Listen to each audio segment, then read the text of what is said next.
Hello, my friends. Welcome back to Timeless Stories. It is so good to have you here. Let us take a breath together. Imagine for a moment that you are sitting in a small room. The year is 1929. It is evening. The light is soft and golden. On a table in front of you, there is an old radio. It is broken. The wires are thin and tangled. The sound that comes out is wrong, broken, full of noise. Most people would walk away. But there is a boy sitting at that table. He does not walk away. He leans forward. He looks closer. He puts his hands on the small wires, and quietly, with great patience, he begins to understand. That boy is growing up in a neighborhood called Far Rockaway, in the borough of Queens, in New York City. His name is Richard Feynman. And at this moment, he does not know that one day his questions will help reshape the way humans understand light, matter, and the hidden rules of the universe. He only knows one thing. He wants to understand. Not just the name of something, not just the answer in a book. He wants to know the quiet reason behind it. How does this thing actually work? So here is a question I would like you to hold as we begin. What would happen to the world if more people refused to stop asking why? In this story, we are going to walk together through the remarkable life of Richard Feynman. We will discover what made him think differently from everyone around him. We will learn about a secret project in the desert that changed the course of human history. And we will find out how a small spinning plate in a cafeteria helped one brilliant man remember why science was beautiful. So make yourself comfortable. Let the story begin. Richard Phillips Feynman was born on the 11th of May, 1918, in Queens, New York. He grew up in Far Rockaway, a neighborhood near the sea. His family was warm and full of curiosity. His father, Melville Feynman, sold uniforms for a living. But at home, he did something more important. He taught Richard how to look at the world. Father and son would take long walks together. Melville would point at a bird in a tree and say, "Look at this bird." And then he would say something that stayed with Richard for the rest of his life. I can tell you the name of that bird in 15 different languages. But when you know all those names, you still know nothing about the bird. You know nothing about what it does, how it lives, why it moves the way it moves. Knowing the name of something, his father said, is not the same as knowing the thing itself. This was the first great lesson of Richard's life, and it shaped everything that followed. At school, Richard was quick and restless. He read everything. He collected old radios. He fixed them. He sold them. He wired up lights in neighbors' houses. His bedroom became a small laboratory of wires, lamps, and strange devices. Around him, his friends played outside. Richard stayed inside and asked questions, not because he was strange, but because the questions felt more exciting than anything else. And this is the moment the story becomes interesting. As Richard grew older, his questions became deeper. He went to MIT, the Massachusetts Institute of Technology, one of the most respected science schools in America. Even there, Richard did not study like everyone else. He did not simply memorize formulas and repeat them. on an examination. He tried something harder. He would take a formula he had learned, then he would set it aside, and he would try to build it again from the beginning, using only his own thinking. He called it rebuilding the idea. If he could reconstruct it himself without help, then he truly knew it. If he could not, he had to keep going. This habit made him slower than some students, but it made him more solid, more honest, more free. Around this time, something else was growing in Richard's life. He met a young woman named Arlene Greenbaum. She was warm, thoughtful, and full of quiet humor. They fell in love in the easy, natural way that sometimes happens when two people simply understand each other. They laughed together. They wrote long letters. They talked about the future, but the future was about to become uncertain. Arlene became sick. She was diagnosed with tuberculosis. Tuberculosis is a serious illness that attacks the lungs. At that time, in the late 1930s and early 1940s, it was very dangerous. Many people did not survive it. Doctors warned Richard.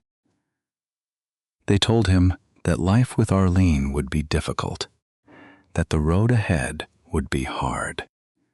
But Richard had already decided. He loved her, so he chose her. He chose her fully, without hesitation, without looking away from the truth of her illness. That decision tells us something about the kind of man Richard Feynman was. He did not turn away from hard things. He walked toward them quietly and honestly. But what would happen next would test that honesty in ways no one expected. After MIT, Richard went to Princeton University for his PhD. A PhD is the highest level of university degree. It means a person has studied one subject very deeply and has added something new to human knowledge. Richard was in his early 20s. He was full of energy and ideas. But outside the quiet walls of Princeton, the world was changing rapidly. World War II had begun. And in the scientific community, a frightening possibility was growing. People believed that Nazi Germany was trying to build a weapon using the power of the atom. The atom is the smallest unit of matter. For a long time, scientists thought atoms could not be broken apart. Then they discovered they were wrong. And when certain atoms are broken apart, they release enormous amounts of energy. Enormous means very great, almost impossible to fully imagine. The United States government decided, in great secrecy, to build such a weapon first. This project had a name. It was called the Manhattan Project. And Richard Feynman was invited to join it. Richard traveled to Los Alamos, New Mexico. Los Alamos is a flat, quiet area high in the mountains of the American Southwest. In the early 1940s, it was converted into a secret scientific city. The scientists who worked there could not tell their families what they were doing. They lived under secrecy, under pressure, under the enormous weight of history. Robert Oppenheimer led the Manhattan Project. Around him were physicists, engineers, mathematicians, and military officers. Everyone had a task. Everyone carried a secret. Richard was one of the youngest scientists there, but he helped by doing something he was already very good at. He broke large, frightening problems into smaller, clearer ones. He organized teams of people to perform long calculations by hand. Computers as we know them today did not exist. All the numbers had to be worked through slowly, step by human minds with pencils and paper. Richard made the work faster. He made it clearer. And in his spare moments, he did something that made everyone around him both nervous and amused. He opened safes. The scientists kept their secret papers inside locked metal safes. Richard taught himself to listen to the small sounds of a lock turning. One by one, he opened safes that were supposed to be completely secure.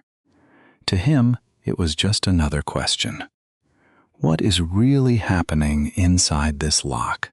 And every question deserved an honest answer. But while Richard spent his days solving problems, his heart lived somewhere else entirely. Arlene was in a hospital in Albuquerque, New Mexico. She was close enough that Richard could visit her sometimes. He drove down from the mountains whenever he could. He wrote to her. He thought about her through the long evenings in the desert. She was getting weaker.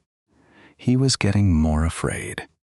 Around him, scientists were building a weapon of extraordinary power. Inside him, the person he loved most was slowly disappearing. In June of 1945, Arlene passed away. Richard held her hand at the end. He stayed with her until she was gone, and then he went back to work. Because there was nothing else he could do. A few weeks later, on the 16th of July, 1945, the first atomic bomb was tested in the New Mexico desert. Richard watched from a distance. A flash of light appeared, brighter than the sun. Then came the heat. Then came the sound. Then came a silence that felt heavier than anything he had ever heard. A few weeks after that, atomic bombs were dropped on the Japanese cities of Hiroshima and Nagasaki. Tens of thousands of people died immediately. Many more suffered in the weeks and months that followed. The war ended. But the world was no longer the same. Richard felt complicated things. He had helped solve a problem. He had worked with people he respected. But the cost of that work was written in human lives.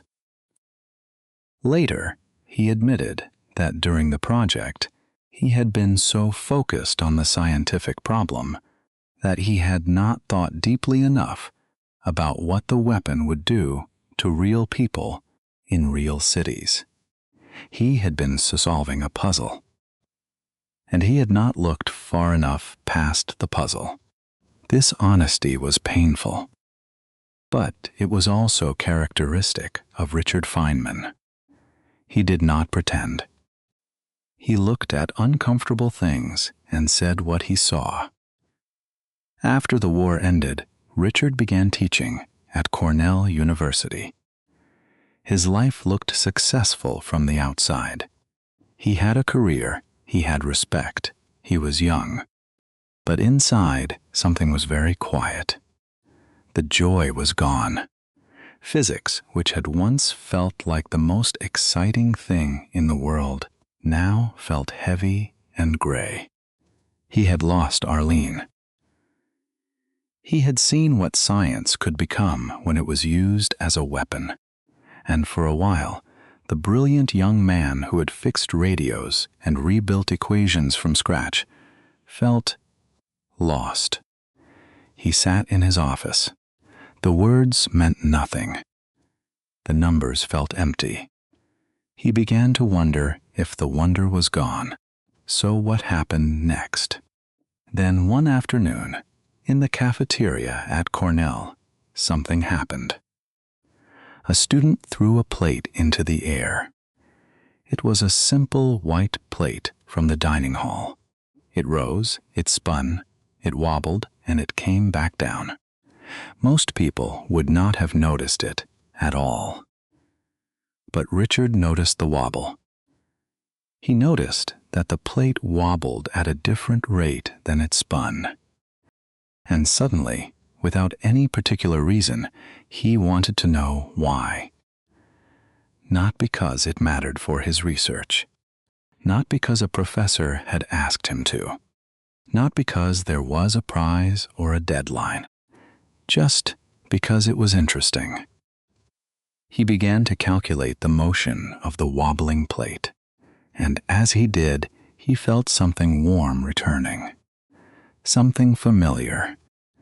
Something he had almost forgotten. He felt curious. He felt alive. He went to his colleague Hans Bethe and showed him the calculation. Hans Bethe asked, "But Richard, what is the importance of this?" And Richard said something that he would later call one of the most important things he ever understood. "There is no importance," he said. "I am doing it for the fun of it." That fun, that pure and playful curiosity, was not a distraction from great science. It was the source of it. And slowly, from that small spinning plate, Richard began to find his way back. If stories like this help you learn English in a calm and natural way, you are welcome to subscribe to Timeless Stories. New stories arrive every week, told slowly, clearly, and with warmth. Richard began to work on something very deep and very strange. He studied how light and matter communicate with each other. In physics, this field is called quantum electrodynamics. Quantum electrodynamics is a long name. Let us take it apart. Quantum means related to the very smallest particles of energy. Particles so small that they behave in ways that seem impossible by ordinary rules. Electro means related to electricity and light. Dynamics means the study of movement and force. Together, quantum electrodynamics is the study of how the tiniest particles of light and matter meet, interact, and change each other. Other scientists had been working on this problem for years. But the existing methods were messy. The calculations kept producing results that seemed wrong. Richard found a new way to approach the problem. He drew pictures. These simple drawings showed particles as lines. They showed interactions as small crossing points. They showed how a particle of light, called a photon, might meet a particle of matter, called an electron, and how the two might change each other in the meeting. The pictures were clear. The pictures were elegant. The pictures made it possible to see a world no human eye could ever directly observe. Today, we call these drawings Feynman diagrams. They are used by physicists all over the world. They have made it possible to calculate things about the universe that would otherwise be too complex to hold in any one mind. In 1965, Richard Feynman received the Nobel Prize in Physics for this work. But he had not been chasing the prize. He had been chasing the question, and the question had carried him all the way to Stockholm. But the story did not end there. After Cornell, Richard moved to California. He began teaching at Caltech, the California Institute of Technology. And there, Richard became something that may be his most lasting achievement. He became a great teacher. He did not teach from a distance. He came close to the idea. Then he brought everyone with him. He used the simplest possible words. He asked the simplest possible questions. He said that if you could not explain an idea clearly to a student who was new to the subject, you probably did not understand the idea well enough yourself. His classrooms became places where students did not just hear physics. They learned how to think about physics. They learned how to see a problem from many angles. They learned how to be honest about confusion. And they learned that confusion is not failure. Confusion is the beginning of real understanding. Richard's lectures were later collected into a series of books called the Feynman Lectures on physics. Millions of people around the world have read them. They are still read today. That is the beautiful power of a good teacher. The voice travels beyond the room. The question travels beyond the classroom, and the light stays on long after the teacher is gone. Outside the classroom, Richard lived with the same playful freedom that had always been inside him. He played bongo drums in local bands. He learned to paint. He studied Mayan mathematics. He taught himself Portuguese because he wanted to speak to students in Brazil during a teaching visit. Some people thought this behavior was undignified. Some people believed that a serious scientist should behave in a serious and formal way. Richard disagreed completely. He thought that the mind worked better when it was alive, curious, and unafraid to play. A playful mind, he believed, was an honest mind. And an honest mind was a free mind. He also had no patience for people who used important-sounding words to hide empty thinking. If someone gave a long and complicated answer to a simple question, Richard would stop them and ask them to say it again, more simply. His father had taught him the difference between knowing something and knowing the name of something. He never forgot it. Later in his life, Richard was asked to serve on a government commission investigating one of the most tragic events in American history. The Space Shuttle Challenger had broken apart 73 seconds after launch on the 28th of January, 1986. 7 astronauts died. The investigation was large and complicated. Many officials gave long statements filled with technical language. Richard did something different. During a televised hearing, he took a small piece of rubber material from the shuttle and placed it in a glass of ice water. He waited. He pulled it out. He showed how the cold had made the rubber stiff and inflexible. This material was called an O-ring. An O-ring is a circular seal that prevents hot gases from escaping through joints in machinery. When the O-ring became too cold on the morning of the launch, it lost its flexibility. It could no longer seal the joint properly. Hot gases escaped, and the shuttle was destroyed. Richard had explained a deeply complicated technical failure using a glass of water and a piece of rubber. He had chosen clarity over comfort. He had chosen truth over ease. And once again, in that quiet way of his, he had asked the most important simple question: what is really happening here? In his later years, Richard's body began to weaken. He was diagnosed with 2 kinds of cancer. But even then, his curiosity did not leave him. He studied his own illness. He asked his doctors careful questions. He wanted to understand what was happening inside him. He once told a friend that he would hate to die twice because dying was boring enough the first time. Behind the joke was something real and brave. He knew he was at the end of his life, and he still met it as himself. On the 15th of February, 1988, Richard Feynman passed away. He was 69 years old, still curious, still honest, still Richard.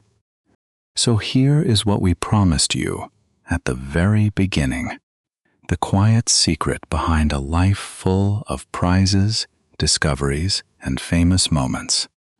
Richard Feynman became extraordinary not because he was born with a perfect mind. He became extraordinary because he protected something that most people slowly lose as they grow older: the courage to say, "I do not know, but I want to find out." That habit, the habit of honest curiosity, is what made him a great physicist. It is what made him a great teacher, and it is what made his life a story worth carrying forward. He showed us that the gap between not knowing and understanding is not a wall. It is a doorway. You only have to be brave enough to walk through it. And this, quietly, is also the journey of learning a language. Every word you do not know is a question waiting to become an answer. Every sentence you do not quite understand is waiting to be opened gently, like one of those old safes in the desert. Every time you listen, return, and try again, you are doing exactly what Richard Feynman did with his equations, his diagrams, and his spinning plates. You are choosing to understand, not just to name, not just to repeat, but to truly, honestly understand. And that kind of learning never really ends. It only gets deeper. It only gets more beautiful. I have one question for you today. What is something you have always been curious about, but have never fully understood? Leave your answer in the comments below. Every question you share is a small light. If these stories are helping you grow in English, please subscribe to Timeless Stories. Thank you for being here, my friends.